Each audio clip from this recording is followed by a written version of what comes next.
Parashá Vaera, e apareci.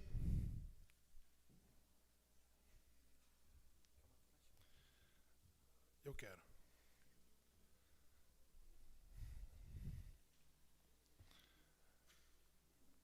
Apareci. É a forma do diálogo que Deus tem a Moshe, passando-se 430 anos de que Deus conheceu a Abraham. A forma como Deus foi interrogado por Moshe Rabbeinu na última porção de Shemot, quando da apresentação à corte do faraó, acrescenta-se a eles a mesma cota de tijolos, porém sem o fornecimento da palha, do serviço público, do serviço escravo que os hebreus prestavam ao Egito. O faraó considerou que uma ociosidade dos hebreus fizeram com que eles sonhassem com 3 dias de festa. Ele não estava falando da liberdade, ele não estava falando de fazer faculdade, de prestar vestibular na USP, na Unicamp, ele não estava falando de criar um país, não. Eles estavam tendo imaginação alta porque pensavam em 3 dias de festividade. Era o pedido que Moisés tinha à corte do faraó. E Moisés, ele questiona a Deus dizendo: por que fazes esse povo sofrer? Nós temos uma saudação, uma fala que nos inibe de de questionarmos a justiça de Deus quando uma pessoa morre. Alguém sabe, não? Dayan Emet. Dayan Emet. E Moisés, quando se deparou com o primeiro desafio, ele reclamou, ele falou: por que induzes o sofrimento a esse povo? Então existem situações em que nós questionamos a justiça divina. Nós perguntamos aonde está Deus em determinadas situações em que estamos envolvidos. Aonde está Deus que não vê isso?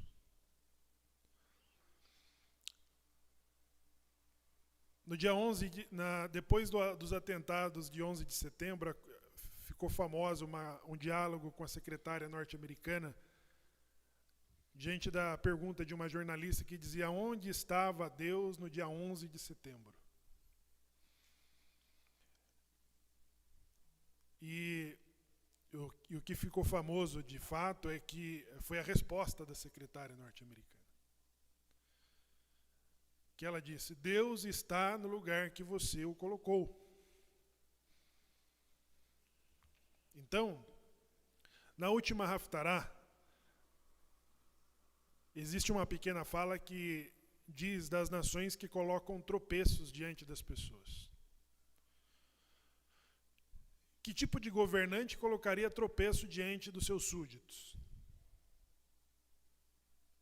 Vocês pensam que ele não existe? Eles existem. Sodoma e Gomorra, ele criou um sistema monetário, já que eram ociosos e ricos. Eles criaram um sistema a toda a população de que ela deveria rejeitar no que hoje nós chamamos de xenofobia. Xenofobia é quando os paranaenses percebem a presença ou os catarinos, os gaúchos, os paulistas, eles possam perceber sotaques, né? E cada um desses estados tem a oportunidade de fazer a devida recepção. Quando você percebe essa pessoa não é daqui. Agora, esses cidadãos, eles eram orientados a não receberem, em hipótese alguma, um estrangeiro. E as questões humanitárias, de jeito nenhum. Logo, Logo, os famintos, os pedintes, os mendigos morriam pela perversidade institucional de que a população era obrigada a servir. Então existe governos que ele induz o tropeço à sua população. Eles induzem. E a secretária norte-americana, ela responde assim: Deus está no lugar em que você o colocou. Eu vi um rabino comentando sobre a presença romana na Idade Média. E a Idade Média, o que há antes dela é o que? A história. Os estudantes de história. Como que nós estudamos antes do 1º século? História antiga. História antiga. Os bárbaros. A civilização.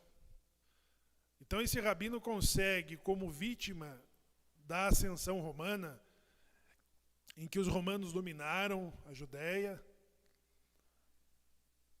escravizaram, derrubaram o seu templo e os espalharam entre todas as nações. E você tem um bom senso de uma mente que diz que os romanos contribuíram com a civilização. Eles deram uma contribuição com a civilização. O mundo ficou muito melhor com a presença dos romanos, dos gregos. Ele consegue olhar para cada um desse período e analisar o avanço de que muitos tiranos estiveram ali fazendo o negócio se organizar. Então, quando você tem um rabino que olha com bom senso para aqueles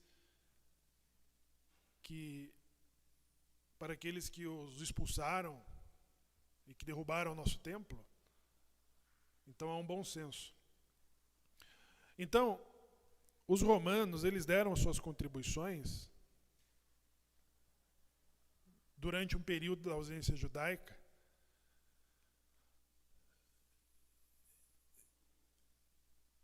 E de que o mundo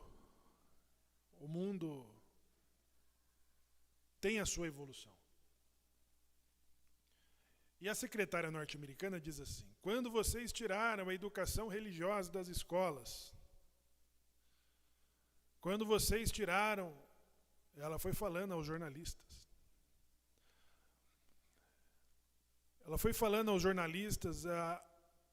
o cerceamento de que o progressismo ele está modificando o mundo, tornando a religiosidade de cada pessoa, a espiritualidade de cada pessoa, uma coisa inadequada para o Estado. Por exemplo, eu tive em uma audiência em que fui chamado como testemunha de um amigo, e por um equívoco eu citei o nome religioso da pessoa, que não estava nos autos ali da juíza.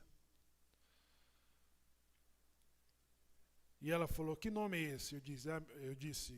Eu me retratei e disse: me desculpe, esse é o nome religioso dele. E proferi o nome civil. Ela falou assim: você não sabe que você está no Estado laico?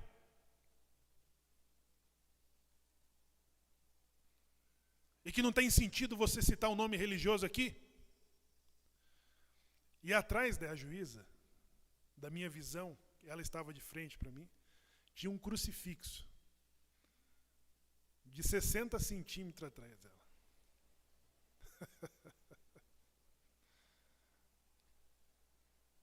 E supostamente tinha um judeu pendurado lá.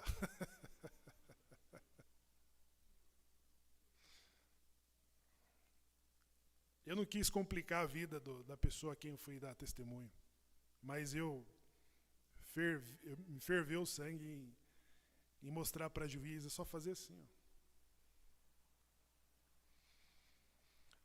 Tudo bem, está lá a religiosidade delas. os franceses estão tirando todos os símbolos islâmicos do seu país. Eles implicam com a circuncisão judaica. Então, quando você vê um crucifixo sendo tirado de um lugar, das escolas, aí você vai ver os símbolos do islamismo, do judaísmo, das religiões afros.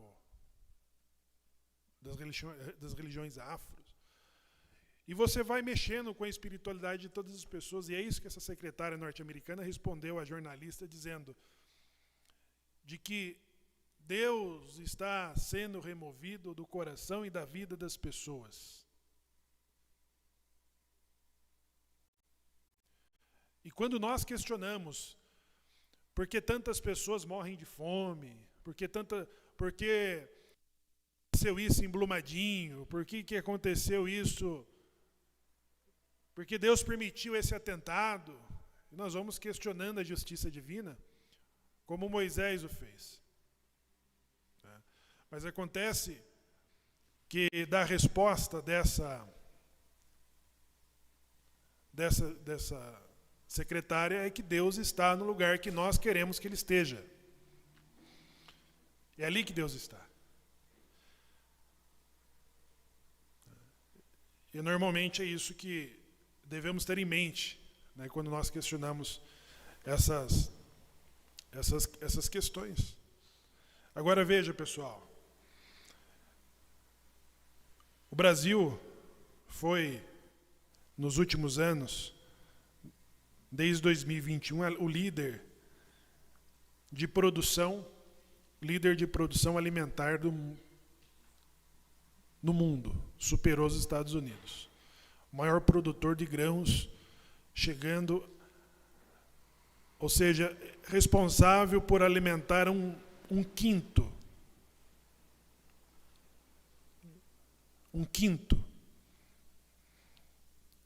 da população, da humanidade. Aí nós tivemos uma ministra em Davos essa semana dizendo que o Brasil tem 130 milhões de pessoas que passam fome. É irônico, né? Por que eu digo isso? Porque a posição em que nós estamos, veja, a Haftará do profeta Ezequiel, ela está censurando o Egito por dois motivos.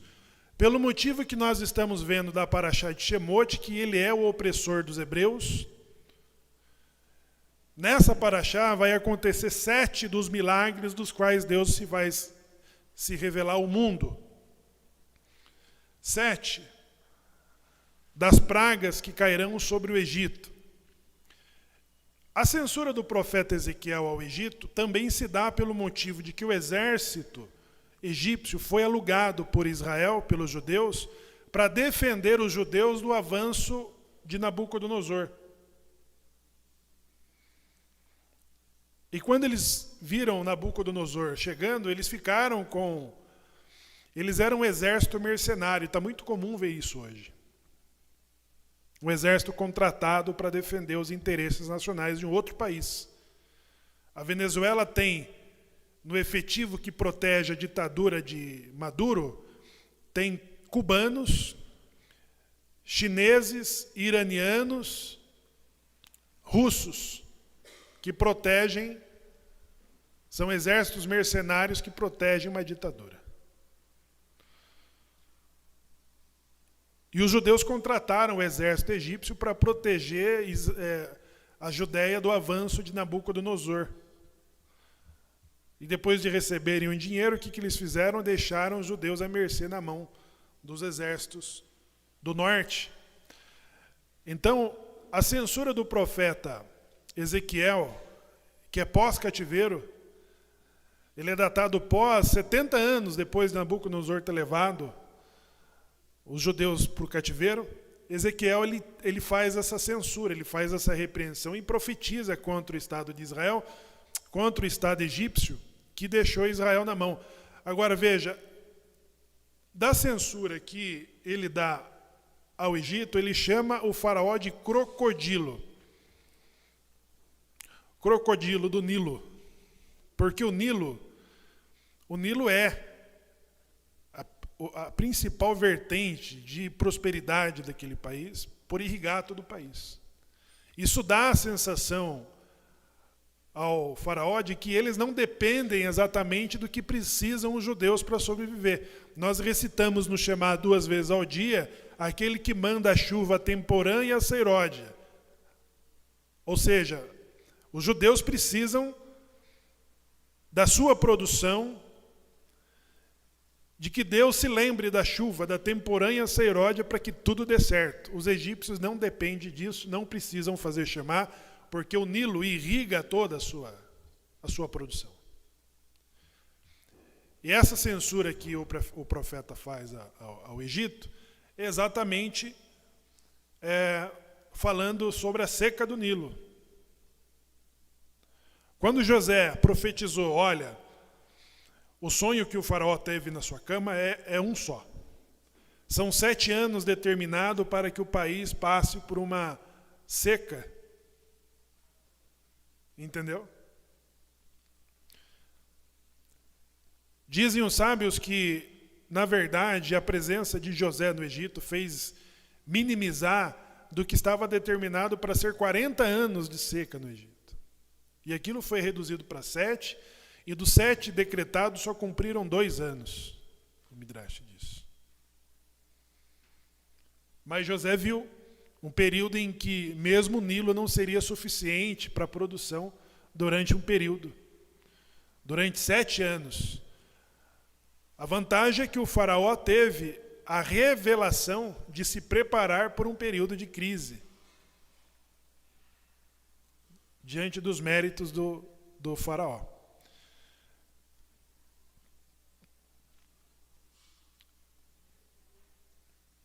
E a censura acontece, ela chega. Né? A profecia contra o Egito, o grande opressor dos hebreus na terra. Eu quero passar para o Minyan ter a sua participação. Juan Pablo Leguizamon, o microfone aqui. Você pode ver isso para nós, Akiva? Então, enquanto isso, eu vou. Pessoal, uma coisa é certa. Moisés, desse diálogo com Deus, em que Deus diz assim, e apareci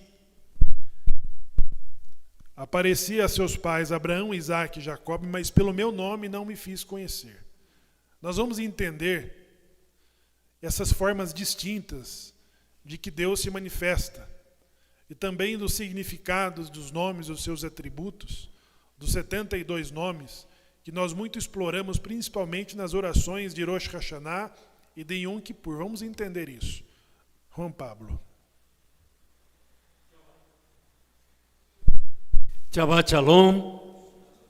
Shabbat Shalom. Shabbat Shalom también a nuestros radios escucha de Paraguay, Estados Unidos y otras naciones. Agradecemos mucho por la atención que ustedes tienen de asistir a nuestras transmisiones y espero que, aunque sea en el idioma portugués, ustedes puedan estar captando alguna cosa. Pues estamos hablando de la historia de Moisés en el libro de Éxodo, justamente el capítulo 6. Bem, meus amados, agradeço muito vocês que estão no chat, são centenas de pessoas assistindo e para nós isso é um prazer, nós temos aqui a congregação presente, temos até o Jair por primeira vez que nos visita hoje, ele nos achou pela internet e veio aqui. Espero que seja abençoado. A minha pergunta é o seguinte, baseado no estudo que nós estamos fazendo nessa paraxá, o que o membro de uma congregação deve fazer para trazer alegria aos seus líderes? É uma pergunta para você que nos ouve e para a congregação presente. Por que eu estou falando isso? Porque nós promovemos na nossa sinagoga eventos que vai produzir no membro da congregação, vai abençoar o seu conhecimento, vai abençoar em muito sentido, conhecer pessoas, se entrelaçar com conhecendo outras, como eu disse, a pessoa não vem. Mas nós, líderes, promovemos. Então, há uma coisa interessante aqui, que os judeus se revoltaram contra o seu líder maior, que era Moshe. Por quê? Porque devido à petição que Arão e Moshe fez de deixar o povo sair, enraiveceu Faraó e ele dobrou o castigo. Colocou pessoas mais brutas para castigar, espancar e fazer eles produzirem. E isto levou com que o próprio povo não acreditasse em Moisés. Mas isso aconteceu lá, não pode acontecer conosco hoje. Nós temos que dar valor ao que nossos líderes nos promovem para nos abençoar. E não é que por causa de uma taxinha disso ou daquilo nós vamos nos desvencilhar de uma responsabilidade tão importante.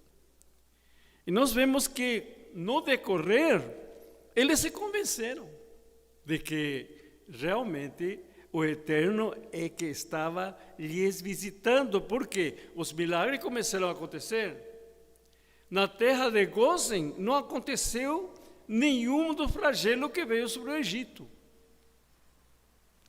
Eles, diz os comentaristas, que ia lá na terra de Gósen, pegava a água lá, quando ele ia beber se transformava em sangue. O milagre que o Eterno produziu para que eles realmente crescem.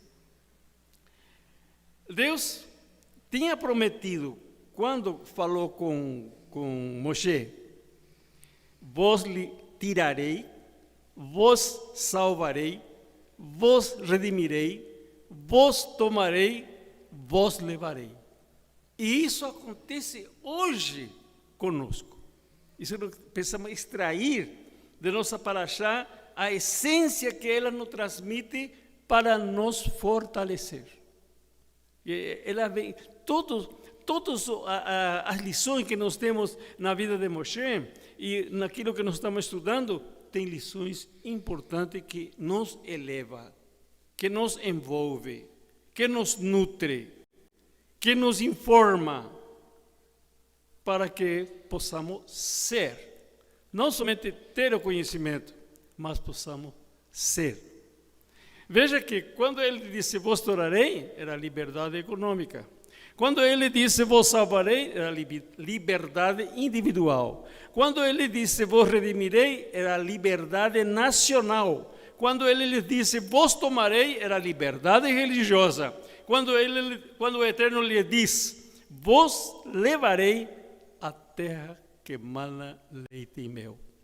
Veja, na nossa experiência pessoal com Hashem, nós saímos de um pântano, de um lodossal, nós saímos. E Ele coloca nossos pés sobre a rocha, endireita nossos passos. Ele muda nosso vocabulário, porque agora nosso vocabulário é Torá, é amor, é fraternidade, é levantar, é animar, é consolar, é ajudar o mais fraco. E na nossa vida lá não era assim. Nós éramos muito egoístas. Hoje nós somos pessoas que nos doamos. Tarosh, obrigado. Muito bom. Pessoal, Salmo 46, né, que fala da aflição, o estado que estavam os hebreus. Questionar Moisés sobre Tem um ditado que eu não gosto, mas ele é verdade. Eles dizem que quando as coisas estão ruins, ela pode ficar pior.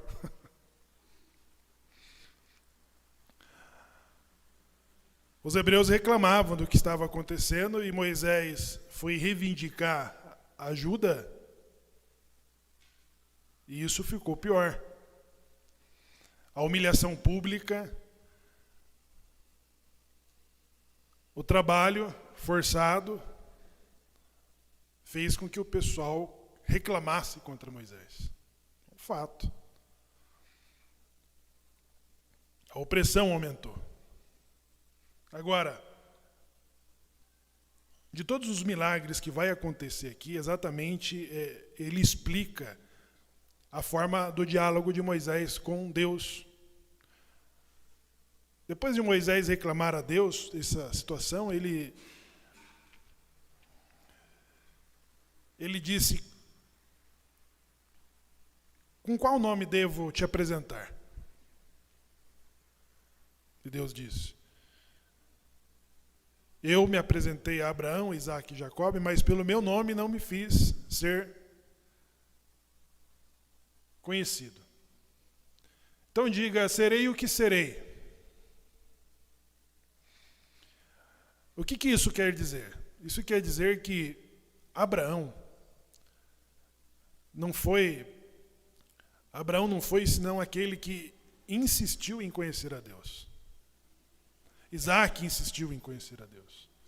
Jacó insistiu em conhecer a Deus. E a todos esses homens que se constituem o patriarca da nação sagrada, eu pergunto a vocês, qual foi o grande milagre que Deus fez a esses homens aí? Qual foi?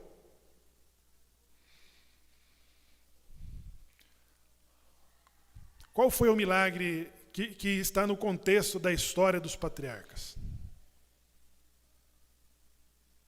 A forma como Deus vai se apresentar a Moisés, depois de questioná-lo sobre sua justiça, é que a forma da sua apresentação não será diferente como do ato da criação.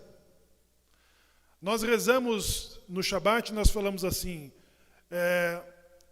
Zahor vezahor. Lembre e observe.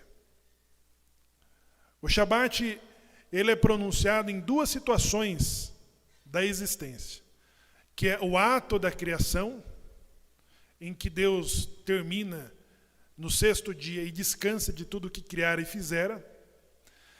E depois em Devarim é citado que, e por causa dos filhos de Israel e da saída do Egito, em memória da saída do Egito. Por que a saída do Egito é tão importante quanto o ato da criação?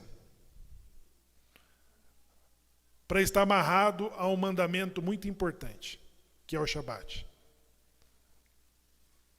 Por que o ato da criação, em que Deus se manifesta, dando forma a todas as coisas, pode ser comparado com a saída do Egito?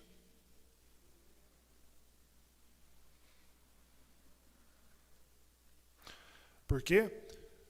Porque os milagres que Deus vai fazer em favor de Israel, em favor dos hebreus no Egito, é equivalente ao ato da criação. Os milagres que ocorreram aos patriarcas, eles não é senão aquele da forma como Deus se apresenta de forma oculta. Quando a Torá diz assim, e Deus fez a produção de Isaque em Gerar, o cêntobro. O que é isso? Quantas vezes mais se multiplicou a produção de Isaque em Gerar? Não foi uma coisa evidente que saiu na Globo, que saiu no Fantástico, de um grande milagre? Não foi um grande milagre Abraham ter êxito numa guerra e sair honrado e mais rico dessa guerra? Não teve assim um...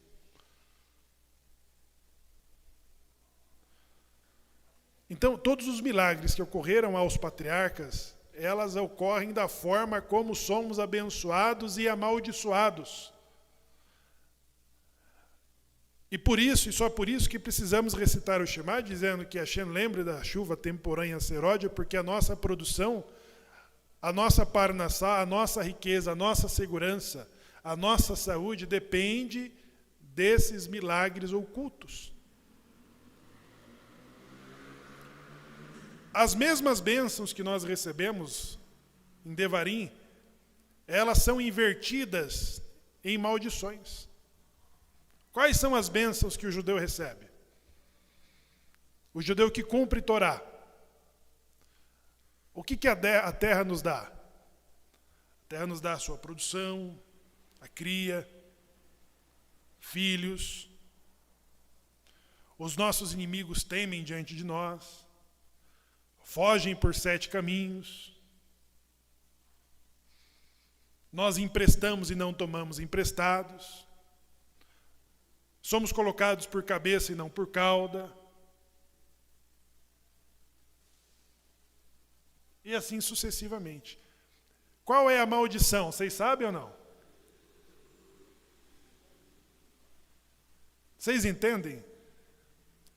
Que Deus ele se manifesta para nós de forma de bênção e também na forma de maldição, como um milagre oculto. Você não vê Deus batendo num judeu que não guarda o Shabat. Você já viu na notícia um judeu que caiu uma pedra na cabeça dele porque ele estava comprando no Shabat? Não. Você não vai ver isso. Ele não tropeça no portão. Não é isso. O que vai se perceber são as mudanças. Nos seus filhos, nos seus ganhos, nos seus resultados, na sua paz, na sua saúde. Esta é a forma como Deus se apresentou aos patriarcas. Agora, os patriarcas eram menos importantes que Moshe Rabbeinu? Não, pelo contrário. Todos esses profetas, os patriarcas, eles acreditaram e foram testados. A exemplo de Abraão, foi submetido a quantos testes? Quem que tinha que provar o que para quem? Era Deus provando que era Deus para Abraão?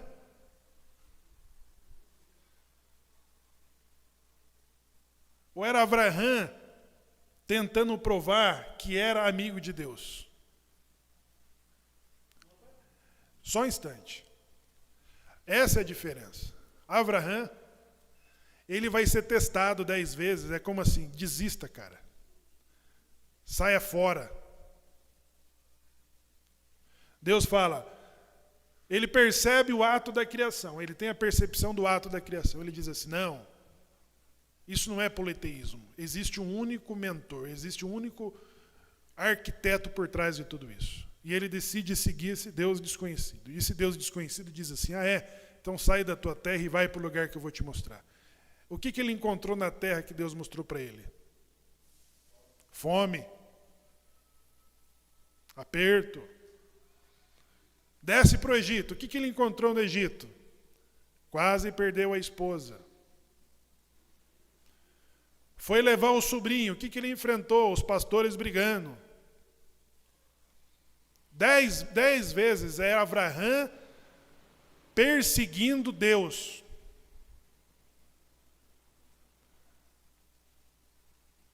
Deus dando 10 motivos para Abraão desistir. E Abraão dando 10 motivos para provar que ele é amigo de Deus. Até que ele pede o seu próprio filho, na Aguedá de Isaac. Então todos os outros patriarcas, veja, quando Isaac, a quem Deus disse, habite na terra em que peregrinou teu pai. O que Isaac enfrenta lá? Em Gerar? Sede. Você viu Isaac reclamando para Deus? Qual que é o teu nome? Que porcaria é essa aqui que eu tenho que cavar poço para ter água? É isso que Isaac fez? Isaac não questionou, cavou os poços. E os filisteus entupiam os poços. Ele cavava outro poço. E os pastores brigavam, entupiam aquele poço. Ele abria outro poço. É disso que Deus está falando com Moisés, dizendo, olha Moisés, quem você pensa que é? Agora nas palavras do Shemuel. Quem que você pensa que é? Abraão, Isaac e Jacó, eu não me fiz conhecer pelo meu nome, não. Agora, quando os hebreus saem do Egito, Deus vai fazer a seguinte reclamação: vocês me testaram 10 vezes.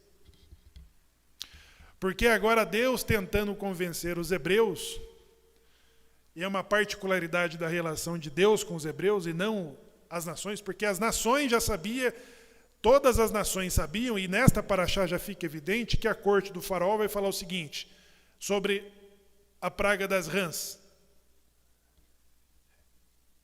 O retorno que eles dão ao faraó isso é dedo do Deus dos hebreus.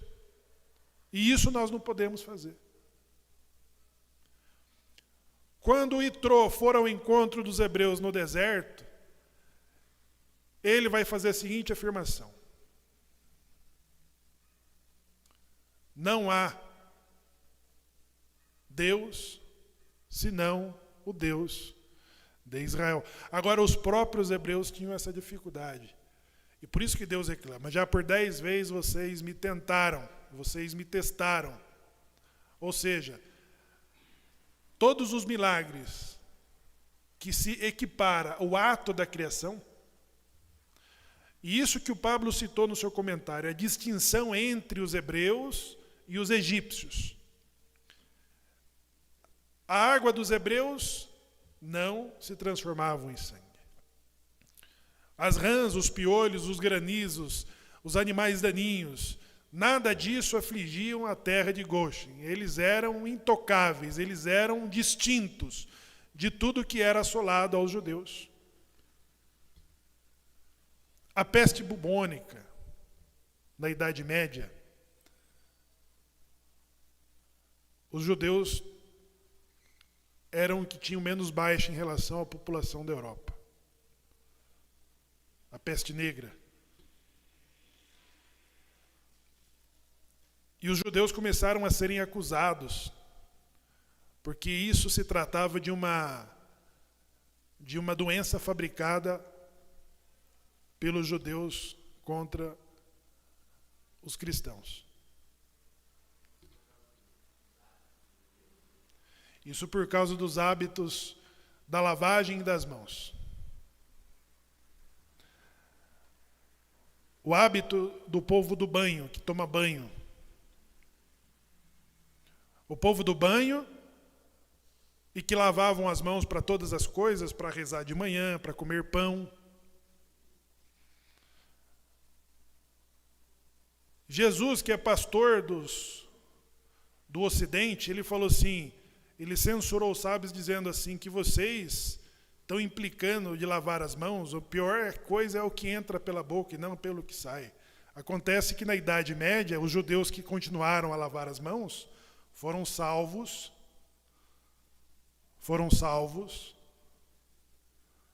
de uma peste, a ponto de serem objeto de observação, falar, mas os judeus não morrem desse negócio, nós estamos morrendo. Teve uma medida médica que mandou eles ficarem, aumentar um período sem tomar banho, como a tentativa de se livrar da peste. E foram aumentando o número de pessoas contaminadas e mortas pela peste negra. Isso por um hábito foi uma distinção. O hábito de lavar as mãos, o hábito de tomar banho, o hábito de fazer mikve. Contra o costume cristão de que não precisa lavar a mão. E quem dirá tomar banho? A Idade Média, pelo menos, era crítica. Né? Quando você vê aquelas novelas épicas da Idade Média, em que no inverno, com neve, eles estão abanando. Por que eles estão abanando? Não é o calor, é o mau cheiro. Então essa distinção, ela ocorre e ela está explícita no Salmo 91, quando Moisés diz assim, 1000 cairão ao teu lado e 10.000 à tua direita, mas tu não serás atingido. Somente com os teus olhos olharás e verás a recompensa dos ímpios. Isso é o que aconteceu no Egito. A terra de Goshen não era afligida por todas as 10 pragas que caíram contra os egípcios. 1000 caem ao teu lado, 10.000 à tua direita, e tu não serás atingido. Somente com teus olhos olharás e verás a recompensa do ímpio. Essa foi a impressão também de que vai falar o profeta Zacarias, que diz assim: e outra vez vereis a recompensa do justo e do injusto, do que serve, do que não serve. Como que veremos a diferença? A diferença através dessas distinções, da forma como os seus justos são protegidos por Hashem. Juan Pablo Leguizamon. Eu só queria destacar 2 coisas importantes, já ficou lá para trás, mas não tem problema. Eu vou citar mesmo assim. É interessante que os mandamentos não foram dados para Abraão. No entanto, no capítulo 26 de Gênesis, e o versículo 5 diz: porquanto Abraão obedeceu meus mandamentos, meus preceitos, minhas leis. Interessante essa citação que é feita a respeito de Abraão. Outra coisa que o Orochi perguntou foi o seguinte: onde que estão as bênçãos e as maldições? Estão em Deuteronômio 28, de 1 a 13, vai encontrar só bênção, bênção, bênção. Agora, do versículo 14 até o versículo 90 e pouco, só maldição. Precisam ler Deuteronômio 28, onde estão divididas as bênçãos e as maldições. Terrível, terrível quando você lê. Só isso, Roger. Então, são 2 referências, né? A redenção que ocorre no Egito, pessoal, ela é a amostra da Geulah, da redenção final. E por isso que o profeta Zacarias, ele diz assim: e outra vez vereis a diferença do que serve, do que aquele que não serve, do justo e do injusto. Essa distinção, ela é a forma, por exemplo, como que nós chegaremos, aí sim, é futuro. Além de Velken, e naquele dia, lá, e naquele dia, um será o Senhor, e um será o seu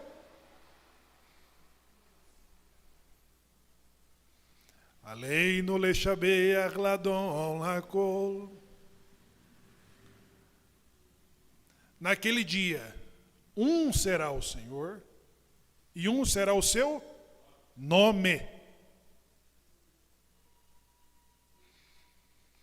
O nome distinto é de que África, Ásia, Europa, América, todos eles saberão de que é um só Senhor e de que um só é o seu nome. E todos saberão o seu nome.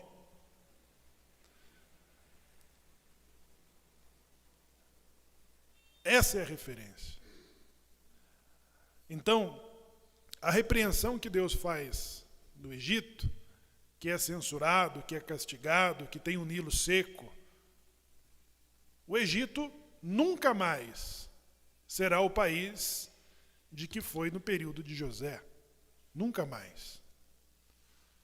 Foi subjugado. Agora, a conversa para a Geulah, para a redenção final, ela se volta a atenção para Gog e Magog. Gog e Magog são os detentores da população israelita. Não fala a população judaica, a população israelita, porque as 10 tribos estão espalhadas por entre as nações, nas ilhas. E parece, pessoal, eu vi um vídeo essa semana da fala de uma reportagem que marcou a vinda de Benjamin Netanyahu ao Brasil. Isso foi em 2019. E quando ele se apresentou na comunidade judaica, eu não sei se no Rio ou em São Paulo, eu não consegui identificar. O Netanyahu fala o seguinte, ele inclusive fala português na sua primeira fala, e depois ele volta a falar hebraico, ele diz assim: faz 70 anos em que um chefe israelense não pisa nesse país. Em 2018 já tinha feito 70 anos em que o ministro israelense, eu acho que depois, antes dele, teria sido Ben-Gurion, que tinha vindo ao Brasil. Já fazia 70 anos. Eu tive que salvar esse vídeo. Eu tive que salvar esse vídeo por causa da euforia e da conexão que tinha na fala do presidente, do ministro israelense, com o que estava acontecendo no Brasil.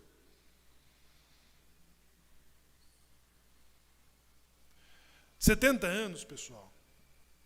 70 anos marca exatamente um período em que as nações, depois de terem criado o Estado de Israel, a ONU, depois da Guerra dos 6 Dias, e depois da resposta que o mundo árabe deu ao mundo, criando a OPEP, deixando o mundo de pé com o controle da energia, com o controle do combustível.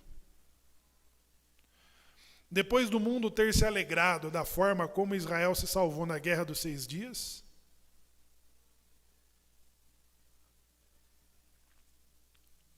os árabes castigam o mundo controlando o preço do barril do petróleo.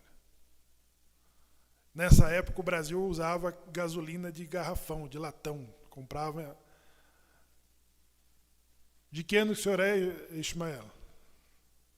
De que ano que o senhor é? O senhor nasceu em que ano?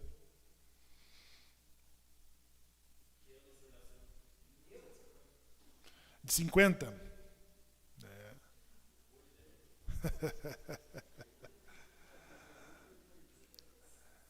O senhor já chegou a comprar gasolina na lata?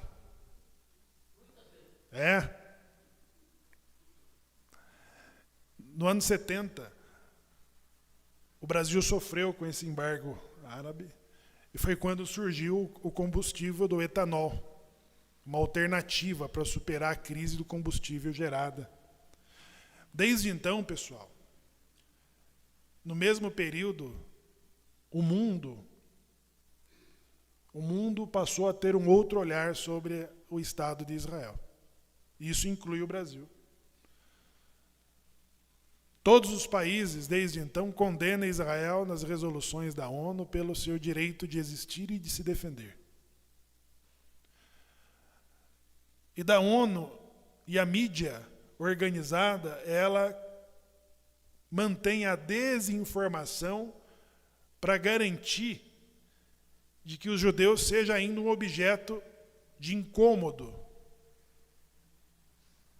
e a existência do seu Estado também. Entendeu? Agora, nesse ano, pessoal, agora nesse ano de 2023,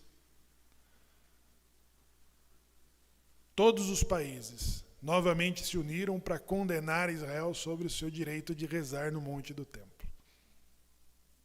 Entendeu?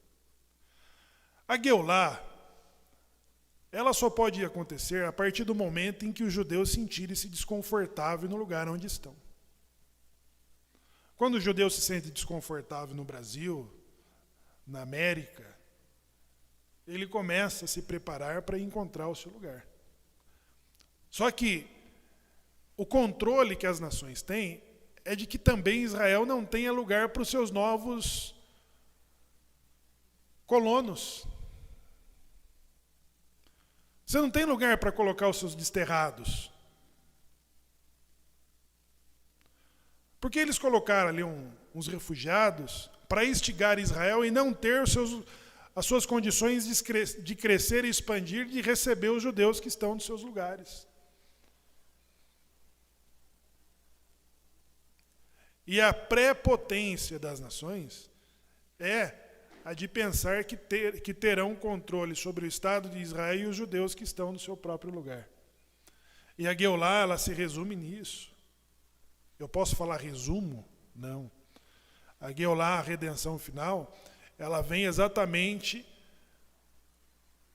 desse estreitamento de energia e disposição das nações em relação à existência de Israel e também com os judeus que estão espalhados no meio dela. Porque o Pessa, de que nós vamos celebrar esse ano, ele nada mais é do que a lembrança da aflição de que os nossos pais viveram e de que Deus fez um grande milagre por nós. E esse grande milagre é a forma como Deus se manifesta, não só aos judeus, mas também a todas as nações.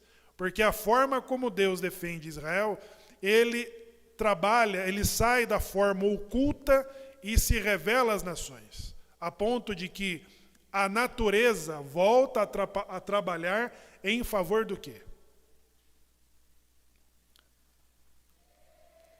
É como se o objetivo da criação do mundo fosse um só. Isso vai parecer pretensioso da minha parte.